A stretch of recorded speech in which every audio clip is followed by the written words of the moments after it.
사도 바울에 대해서 말씀을 살펴보고 있습니다. 지난주에는 사도 바울이 이 십자가의 의미와 능력을 깨닫고 그래서 그 십자가의 은혜를 힘입어서 모든 사람과 화목하고 화평을 이루는 일에 힘을 쏟았다 라는 것을 되새겨 보았습니다. 십자가는 하나님과 원수되었던 자들을 하나님과 화목하게 만들어준 것이고 또 그 십자가를 지신 그리스도 안에서 원수였던 유대인과 이방인을 하나로 연합하게 해준 화평을 이끌어낸, 화평을 만들어낸 것이다 라는 것을 되새겼죠. 그래서 십자가의 의미, 십자가의 능력을 깨닫고 바울은 화목하고 화평하는 일에 힘을 쏟았다라는 것을 되새겼습니다. 오늘 우리는 그 바울이 그 십자가의 은혜를 힘입은 것, 즉 바울 편에서 보면 십자가를 붙든 십자가를 의지한 것인데 십자가를 붙든 자의 삶의 자세가 어떠한지를 살펴보고자 합니다. 사실 지난주에 바울이 십자가의 은혜를 알고 화평케 하는 일에 힘쏟았다라고 할 때 바울의 고백을 토대로 살펴보았죠. 사실 바울은 오직 예수 그리스도만 알고자 했습니다.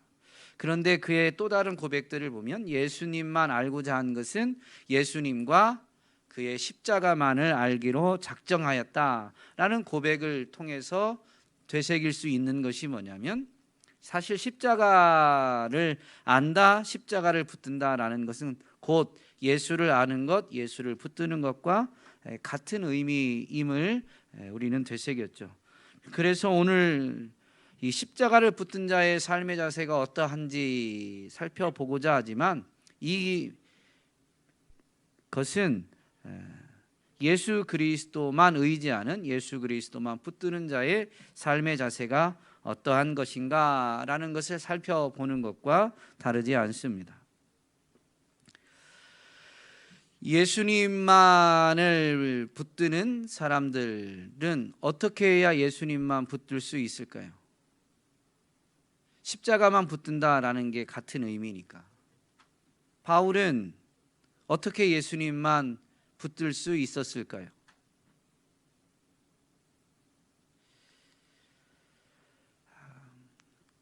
자세, 어떤 태도, 행동을 우리는 살펴보긴 하겠지만 그러나 예수님만 붙든다라는 것은 여러분 예수님만 딱 붙들면 어떻게 될까요?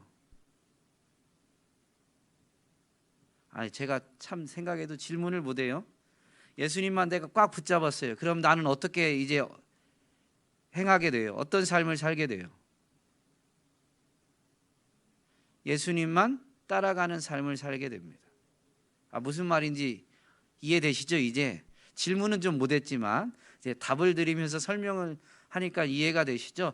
우리가 예수님만 붙든다라는 것은 우리가 예수님만 붙들면 사실 그건 어떤 삶이냐면 예수님만 따라가는 삶이에요.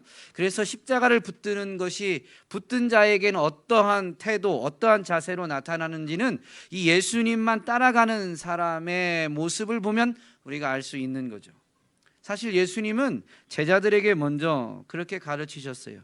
자기만 따라오라고. 그때 어떻게 해야 예수님만 따라갈 수 있다고 말씀하셨죠? 자기를 부인하고 자기 십자가를 져야 예수님을 따라갈 수가 있는 거예요. 자기 부인이 뭘까요, 그럼? 자기를 부인하고 십자가를 져야 돼요. 자기 부인이 없으면 십자가를 질 수가 없는 거죠.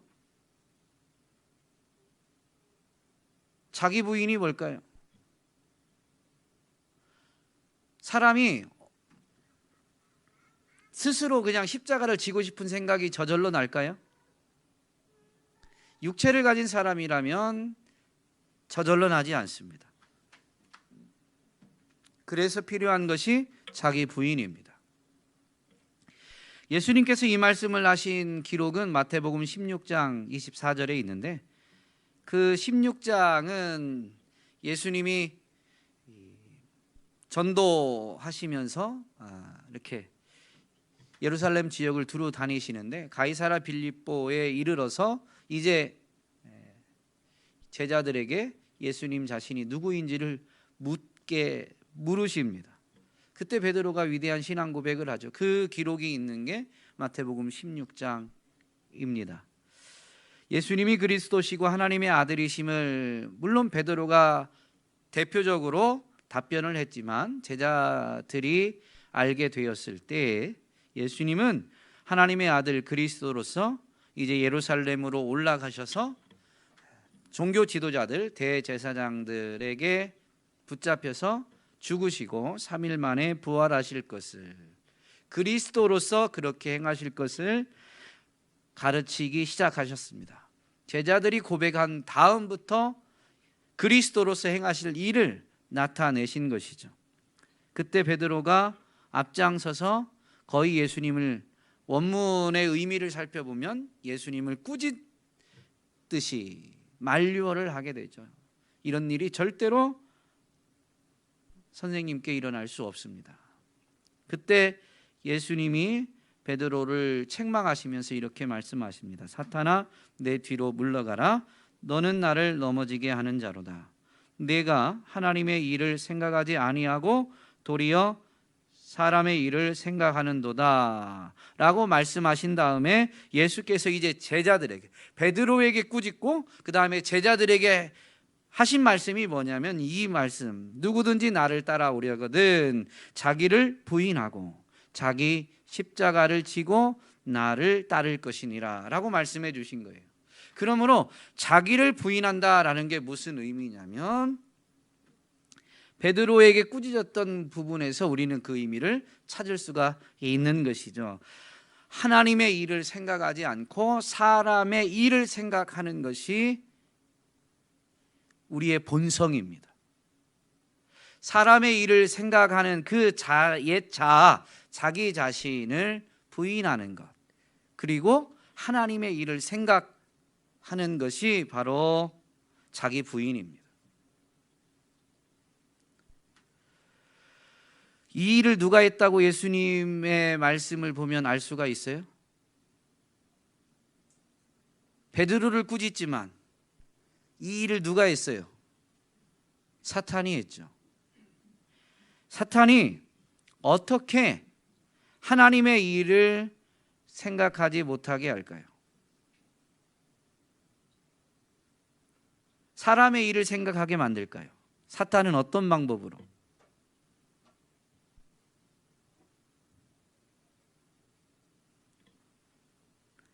첫 번째는 세상 풍조를 통해서입니다.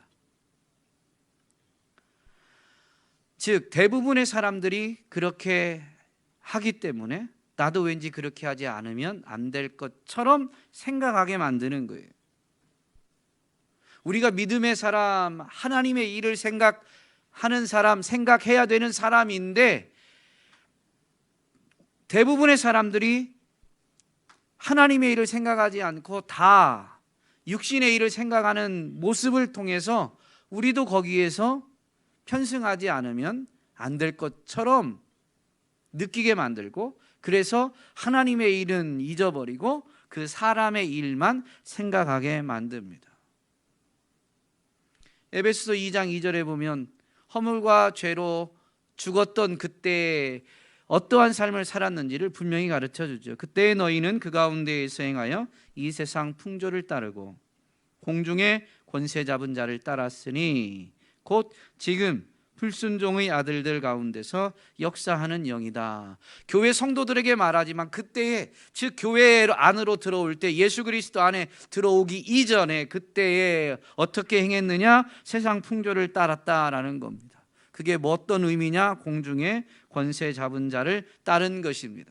그러한 삶은 어떤 거냐? 곧 불순종의 아들들 가운데에서 역사하는 영을 따르는 것, 불순종하는, 하나님께는 불순종하는 삶을 사는 것이다 라는 것을 분명히 설명하고 있습니다. 그렇기 때문에 바울은, 십자가를 붙들면서 나아간 바울은 교회를 향해서 어떻게 권면해요? 이 세상 풍조를 따르라고 권면해요? 따르지 말라고 권면해요? 따르지 말라. 이 세상 풍조를 따르지 말라. 너희는 이 세대를 본받지 말라라고 교회에게 분명히 권면합니다. 그러면서 이 세대를 본받지 않을 때, 이 세상 풍조를 따르지 않을 때 이제 생각해야 되는 게 있는데, 하나님의 선하시고 기뻐하시고 온전하신 뜻이 무엇인지 생각하라, 분별하라 라는 것입니다. 그렇게 행할 때 그는 이제 자기를 부인하게 되고 이제 십자가를 질 수 있게 되는 것이죠. 사탄은 또 어떻게 하나님의 일을 생각하지 못하게 할까요? 이 세상 풍조라고 했는데 조금 전에 그걸 바꿔서 표현하면 사람들이 다 그렇게 한다 이거죠. 그러니 나도 그렇게 하는 것이 잘못된 것이 아니다 라고 생각한다면, 물론 대부분의 사람들이 행하는 것이 옳은 것일 수도 있어요. 그러나 대부분의 사람들이 한다고 해서 그게 항상 옳은 것은 결코 아닌 것입니다. 우리는 항상 하나님의 일을, 하나님의 뜻을 분별하고 생각할 수 있어야 되는 것이죠. 그게 세상 풍조를 따르게 되는 것입니다. 또 어떤 게 있을까요? 여러분은 하나님의 일을 항상 생각하고 사시나 봐요. 하나님의 일을 항상 생각하고 사셔가지고 이런 경험이 별로 없어서. 사탄이 어떻게 하느냐? 육체의 정욕을 통해서 하나님의 일을 생각하지 못하게 합니다. 사람의 감정과 욕심을 통해서 하나님의 일을 생각하지 못하게 하는 것이죠. 이런 상황에는 이렇게 하는 것이 너무 당연하다, 너무 자연스럽다 라고 사탄이 속이는 거죠. 화가 날 때는 화를 쏟는 게 당연해요? 잘못된 거예요? 잘못된 거죠. 화가 났어도 화를 다 쏟아버리는 건 잘못된 겁니다. 그런데 예수님을 모르면 어떻게 돼요? 화가 나는 경우에는 화를 내는 게 당연하다. 심지어 그 화가 나는 상황에서 자신이 처음 빌미를 제공하지 않았다면, 물론 이 화를 막 쏟아버릴 정도까지 이르게 된 경우는 손뼉이 마주쳐야 소리 나듯 결국에는 원인 제공은 어떻게 됐는지 누가 했는지는 모르지만 갈등이, 감정의 골이 깊어졌기 때문에 결국은 막 화가 쌓이다가 쏟아놓게 되는 거죠. 그런데 사람들은 예수님을 모르는, 예수님을 믿지 않는 사람들은 누가 빌미를 제공했느냐를 따집니다. 그러면서 화를 내는 게 당연하다라고 주장하게 되죠. 대부분의 사람들이 그렇게 살기 때문에 오늘 우리도 이런 상황에는 당연하다, 마땅하다, 자연스럽다 라고 여기게끔 만듭니다. 그리고 우리는 사실 이런 사단의 미혹에, 사단의 속임수에 잘 넘어갑니다. 예수님을 시험에서 곤경에 빠뜨리고, 그래서 예수님을 사실 죽이려고 했던 유대인들, 바리새인들이 예수님께 와서 난감하게 하지만 예수님은 그들의 미혹에, 시험에 빠지지 않죠. 요한복음 8장에도 그런 부분이 있는데, 그러면서 예수님이 이제 그들에게 자신의 행동, 하나님의 뜻을 따라서 하는 것임을 설명해 주지만 못 알아듣습니다. 그들은 예수님의 말씀을 듣고자 하는 게 아니에요. 그들의 목적은 예수님을 시험하고자 하다 보니까 예수님이 말씀을 해도 전혀 귀담아 듣지 않은 것이죠. 그러니까 예수님이 그들을 향해서 책망하십니다. 어찌하여 내 말을 깨닫지 못하느냐? 이는 내 말을 들을 줄 알지 못함이로다. 너희는 너희 아비 마귀에게서 났으니 너희 아비의 욕심대로 너희도 행하고자 하느니라. 마귀가 어떻게 한다고요? 마귀에게서 난 사람들을 어떻게 이끌어가요? 어떻게 미혹해가요? 욕심대로 행하게 만드는 거예요.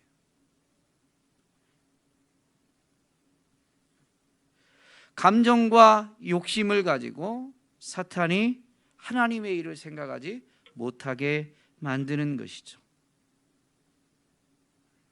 그래서 바울은, 십자가를 붙든 바울은 뭐라고 권면합니까? 교회를 향해서 정과 욕심을 어떻게 하라고요? 십자가에 못 박아라. 이미 못 박혔다라고 선언하면서 교회에게, 그리스도의 사람들은 육체의 정과 욕심입니다. 정욕을 십자가에 못 박았느니라 라고 선언해 주죠. 그렇게 해야 된다라는 것을 분명히 합니다. 또 다른 서신에서는 이렇게도 권면하죠. 오직 주 예수 그리스도로 옷 입고 정욕을 위하여 육신의 일을 도모하지 말라. 정욕을 십자가에 못 박는다라는 것은 정욕대로 살지 않는다라는 의미고, 그 정욕대로 사는 게 사실은 뭐냐면 육신의 일이다 이거예요. 그래서 정욕을 십자가에 못 박았다라는 이 선언에 동의한다면 정욕을 위하여 육신의 일을 도모하지 않는다라는 것이죠. 그렇게 육신의 일을 도모하지 말라라고, 십자가를 붙들 오직 십자가만을 알고 십자가의 은혜, 십자가의 능력을 힘입어서 화평하는 일에 힘을 쏟았던 바울은 교회에게 분명히 이렇게 권면하고 있습니다. 이렇게 자기를 부인하게 될 때에 그 사람은 이제 십자가를 지고 주님을 따를 수가 있는 것이죠. 그러면 십자가를 지는 건 뭘까요? 이제 자기 부인이 이런 거라면 십자가를 지는 건 뭘까요?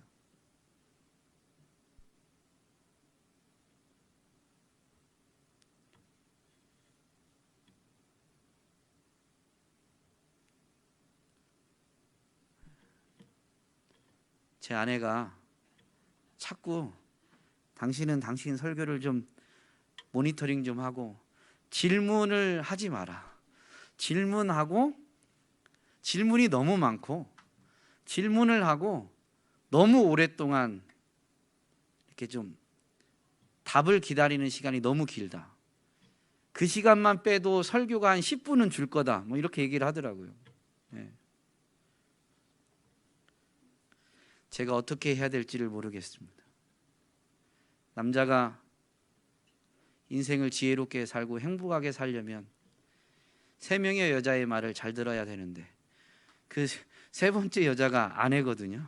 아내의 말을 잘 들어야 되는 건지. 제가 요즘 이렇게 혼동이 오는데 여러분이 계속 이러면 제가 아내의 말을 정말로 잘 들어야 된다라는 쪽으로 기울 것 같아요. 십자가를 붙든다, 십자가를 진다라는 것은요, 예수님은 십자가를 억지로 졌을까요? 스스로 졌을까요? 네? 이것도 어려워요, 질문이? 스스로 지셨죠, 스스로. 육신으로는 감당하기 너무 힘들어서 다른 방법이 있다면 이라고 조건을 달았지만, 사실 그 기도의 핵심은 이 잔이 내게서 지나가게 해주세요, 나 십자가 안 지게 해주세요가 기도의 핵심이 아니에요. 할 수만 있으면 그렇게 해주시지만 그렇지 않다면 내가 원하는 대로가 아니라 하나님의 뜻대로 하시옵소서라는 게 기도의 요지였습니다. 그리고 그 기도를 통해서 예수님은 어떻게 해요? 나의 원대로가 아닌 하나님의 뜻에 자발적으로 순종합니다. 자발적으로 복종합니다. 그래서 사도 바울이 이것을 깨닫고 빌립보 교회에 편지할 때 너희 안에 이 마음을 품으라 라고 말하면서 예수 그리스도는 어떻게 하셨다고요? 사람의 모양으로 나타나사 자기를 낮추시고 죽기까지 복종하셨다. 자기가 자기를 낮춘 거예요. 하나님이 그를 떨어뜨린 게 아니에요. 자기가 하나님과 동등됨을 취하지 아니하시고 취할 것으로 여기지 않은, 원래는 동등한 분이신데 본인이 스스로 하늘 보좌를 버리고 이 땅에 내려오시기로 본인이 결정하신 거고, 이 땅에 오셔서도 그러지 않으실 수 있는데 그렇게 하나님 뜻에 죽기까지 복종하신 것입니다. 십자가는 자발적으로 하나님의 뜻에 순종하고 복종한 결정체입니다. 그러므로 십자가를 붙든다라는 것은 사실 무슨 의미냐면 자기 스스로 하나님의 뜻을 따르기로 결정하는 겁니다. 그리고 그 결정대로 실제 삶을 살아내는 게 십자가를 붙드는 거예요. 사실 십자가를 통해서 우리에게 주어진 은혜가 어떤 은혜입니까? 구원의 은혜죠. 구원의 은혜를 좀 설명하면 죄와 사망의 지배 아래서 해방된 거예요. 그러므로 구원 얻은 자는 자유가 주어졌죠. 나 자유 얻었네, 너 자유 얻었네, 우리 자유 얻었네, 이렇게 예전에 찬양을 했었죠. 자유를 얻은 거예요. 그런데 자유를 얻었다고 해서 자유니까 이제 내 맘대로다, 이게 아니잖아요. 죄의 지배를 받던 사람들이 죄에서의 자유를 얻은 거예요. 이제는 그 자유를 가지고 어떻게 해야 되는 거예요? 올바른 선택. 그런데 그 올바르다라는 기준이 하나님인 것입니다. 하나님의 말씀, 하나님의 뜻인 것이죠. 그래서 구원의 은혜를 입은 사람들은 정말로 이제 성경 말씀에 뭐 해야 된다, 뭐 해야 된다라는 명령들이 많이 있지만 하나님이 뭐 해야 된다라고 하는 것은 우리에게 올바른 삶의 자세, 올바른 방식을 가르쳐 주시는 것이지, 그렇게 함으로 인해서 그렇게 하지 않으면 어떻게 한다라는 협박이 아닙니다. 구원받고 나서 하나님이 우리에게 베푸신 은혜를 생각하면서 구원의 은혜를 입은 사람들이 이제 자발적으로 스스로 하나님께 나아가고자, 하나님을 사랑하고자 선택하는 삶의 방식인 것입니다. 그래서 사도 바울은 교회에게 그렇게 권면해요. 너희가 자유를 위하여 부르심을 입었으나 그 자유로 육체의 기회를 삼지 말고, 즉 자기를 부인하고 옛사람, 그 육체의 속성이 정말로 너희의 이제 거듭난 너희의 참된 본성이 아니다, 그것을 부인해라 라는 겁니다. 그러고서는 이제 영의 소원, 거듭난 영의 소원을 따라 살아가야 되는데, 주어진 자유를 가지고 어떻게 행하는 것이 정말로 영의 소원을 따라 살아가는 것이냐면 육체의 기회를 삼지 말고 오직 사랑으로 서로 종노릇하라라고 권면하죠. 사랑 때문에 하나님께 구원을 받았는데 이제는 죄의 종에서 내가 구원받은, 나를 구원해 주신 하나님의 종이 되기를 스스로 사랑으로 인해서 스스로 결정하는 거예요. 그래서 하나님의 말씀이 무엇인가, 하나님의 뜻이 무엇인가라는 것에 귀를 기울이고 그 말씀을 통해서 분별되어진 하나님의 뜻에 순종하고 복종하는데, 영의 소원은 언제까지, 어디까지 순종하고 복종하고 싶어 하죠? 여러분 스스로도 있잖아요. 정말로 구원받았으면 동일합니다. 영의 소원은 똑같아요. 실제로 삶을 살아내는 건 조금 차이가 날지 모릅니다만은, 그러나 영의 소원이 다른 게 아니에요. 언제까지, 어디까지, 죽기까지 하나님의 뜻에 순종하고 복종하고 싶어 하죠. 하나님이 정말로 부르신다면, 하나님 저 죽는 건 싫은데요 라고 죽음에 대한 어떤 아직도 뭐라고 해야 될까? 두려움이 남아 있어서 그렇게 말을 할지 모르지만 그래도 하나님이 물으신다면 어떻게 답변할 거예요? 그냥 마지못해서라도 네라고 답변하죠. 그것은 무슨 의미냐면 죽기까지 하나님의 말씀 뜻에 복종하겠다라는 의미입니다. 그것은 하나님이 그렇게 시키는 게 아니라 자발적인 선택, 결정인 것이죠. 정말로 예수님을 믿고 이제 예수님을 따르고자 하는 사람, 즉 십자가를 붙든 사람은 동일합니다.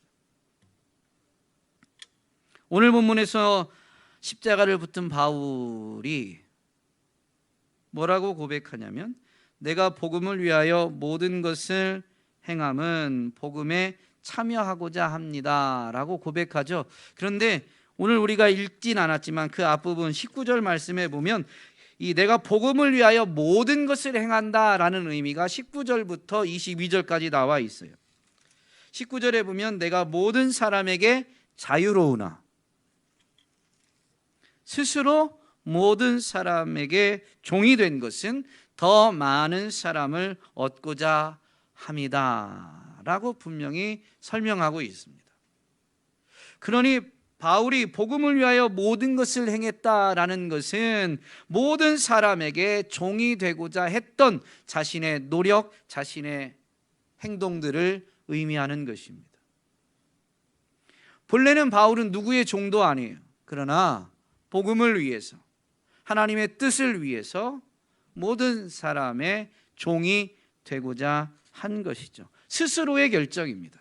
그래서 유대인들에게는 유대인처럼, 이방인들에게는 이방인처럼, 율법 아래에 있는 자들에게는 율법 아래에 있는 자들처럼, 그리고 22절에 보면 약한 자들에게 내가 약한 자와 같이 된 것은, 바울은 믿음이 굳건한 사람, 그리고 하나님의 은혜 안에서 강한 사람입니다. 그런데도 불구하고 약한 자에게 정말로 약한 자처럼, 그 약한 자에게 자기 자신을 낮추어서 마치 종이 되는 것처럼 스스로 약한 자로 그 사람에게 나아간 것이죠.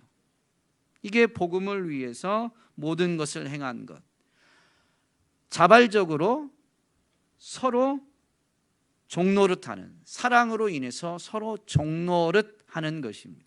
종이 아니에요. 종처럼 사랑 때문에 자신을 낮추고 상대방을 존중하고 자신을 낮추고 상대방을 섬기는 것이 종노릇입니다. 종이 노예가 된다라는 건 결코 아닌 것이죠. 그런데 이것이 어떻다고요? 자발적인 결정, 선택이다라는 것이죠. 주어진 자유를 가지고 만왕의 왕이신 예수 그리스도께서 베푸신 은혜가 너무 크다 보니까 그 은혜를 되새기면서 이제는 자발적으로 모든 사람에게 종이 되고자 했다라는 것이죠. 그리고 이어진 바울의 고백은 사실 그러한 삶을 어떻게 살아가고 있는가라는 것에 대한 또 다른 설명이기도 합니다. 그런데 이것을 오늘 본문 9장의 맥락에서 살펴보면 십자가를 붙든다라는 의미를 또 찾을 수가 있어요. 고린도전서 9장은 바울이 사도의 권리에 대해서 이야기합니다. 그러나 바울은 자신에게 그런 사도로서의 권리가 있지만, 자기도 사도니까 사도의 권리가 있지만 자기 자신은 사도의 권리를 다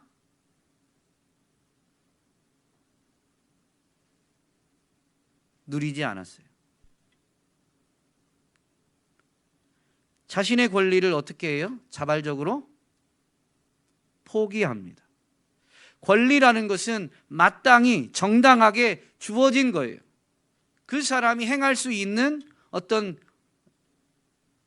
행동들이죠. 마땅히 취해도 정당한 것입니다. 합법적인 거예요. 세상에서는 권리를 올바르게 사용하는 게 어떤 걸까요? 그 주어진 정당한 것을 넘어서지만 않으면 그 권리를 다 쓰는 것이 올바른 사용법입니다. 그런데 십자가를 붙들 때에 십자가를 붙드는 자에게 있어서 그 십자가를 붙든다라는 건 뭐냐면 주어진 권리를 다 쓰는 게 아니에요. 자발적으로 권리를 포기하는 거죠. 주님이 하늘 보좌를 버리고 이 땅에 오신 것처럼 죄가 없으시기 때문에 십자가에 달리시지 않으셔도 되지만 하나님의 뜻 앞에서 자발적으로 죽음을 당하지 않을 권리가 있어요. 죄가 없는 분이니까. 그런데도 죽음으로 나아가시죠. 바울도 복음을 위해서 자신에게 주어진 사도의 권리를 다 쓰지 않습니다. 그것을 오늘 본문에서 보면 달리기 경기와 격투기 경기 두 가지를 예로 들면서 절제라는 행동으로 분명히 설명해 줍니다. 권리를 주를 위해서 복음을 위해서 사용하지 않는 스스로 주어진 것조차도 절제하는 것이 바로 십자가를 붙드는 것입니다. 성경 공부하면서 토요일날 성경 공부반에서 이 물질의 문제가 이야기가 잠깐 됐어요. 그리스도인들이 하나님 앞에 11조를 드리면 사실은 모든 게 다 하나님 것이지만 열의 하나를 구별해서 이 모든 것이 하나님의 것입니다 라고 분명한 믿음의 고백을 하면 나머지 9은 우리에게 그냥 맡겨주신 거예요. 그 9은 이제 우리 마음대로 써도 됩니다. 하나님이 우리에게 맡겨주신 거예요. 제가 이렇게 설명을 드렸더니 되게 놀라시면서 진짜 다 써도 돼요? 다 써도 돼요. 11조를 드리고 나면 하나님이 그 9은 우리에게 맡겨주신 거예요. 그런데 복음을 체험한 사람, 진짜 하나님의 은혜를 아는 사람은 그 9을 이제 내가 임의로 쓸 수 있어요. 내 마음대로 써도 돼요, 이제. 그러나 은혜 때문에 그 9을 다 써도 되지만 그 9을 다 쓰지 않는 거죠. 은혜를 아는 만큼 다 써도 되는 것을 더 참아내는 거예요. 우리는 하나님이 은혜 베푸신다 그러면 수입이 늘어나가지고 내가 헌금할 양이 하나님이 더 헌금할 수 있도록 돈을 주시는 게 은혜라고 생각해요. 아니에요. 은혜는 십자가를 붙들 수 있도록 하나님이 믿음을, 우리의 마음을 하나님의 마음으로 채워주시는 것이 은혜입니다. 그래서 물질은 똑같은데 은혜를 받으면 더 많이 드려요. 사역을 해보지만 물론 꼭 그런 건 아니지만요, 공동체가 좀 이렇게 대형 교회는 부의 차이가 많이 있지만 그럼에도 불구하고 어떤 모임들, 그 안에 이루어지는 작은 모임들을 보면 그래도 좀 비슷한 사람들끼리 주로 모이게 돼요.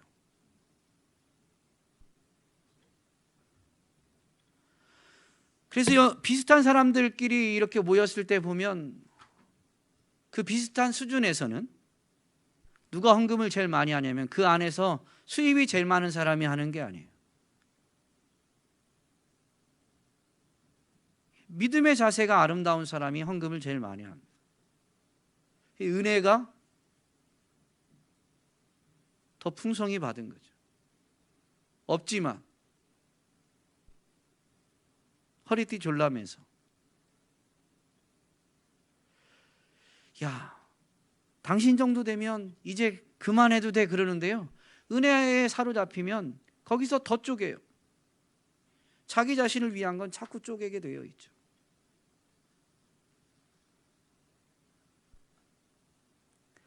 그게 절제입니다. 나를 위해서 쓰는 걸 자꾸 참아내는 것, 스스로.